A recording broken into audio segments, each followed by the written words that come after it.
Hello everyone, welcome to the channel, and in this one I will show you how to delete in Figma. So we have various ways of deleting objects and different stuff inside of our project, but in general guys it's up to using the keyboard or using the context menu and actually clicking with our mouse. So let's say for example I will create this frame, alright, and I will also create say a arrow like this. Okay, now let me also put a text in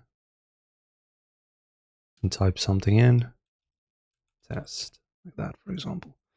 Alright, now to delete them you have a choice of either going into your layers and in here just pretty much delete them. I don't think there's a context button for this.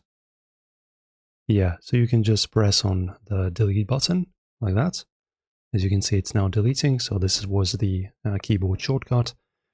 Also guys, for example, if you want to delete certain customizations, so let's for example I want to add a color to my rectangle. If you want to delete this, just press on this minus. Alright, and as you can see, now the entire color is disappeared. And now after that, as you saw, the entire color was disappeared. And also if you have any effects, for example, added, it's the same thing. For example, you want to do something with this stuff. If you want to delete this object and this effect, just press on the minus and it's gone. If you want to delete everything from here, you just press Ctrl A or just highlight everything with the mouse, press on delete. So that's pretty simple, as you can see guys.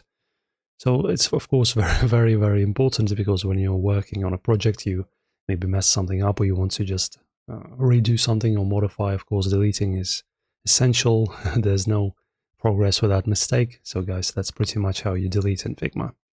Enjoy. If you like these kind of tutorials, make sure to support us. We appreciate it a whole lot. Thank you guys. Press like on the video and subscribe. See you soon.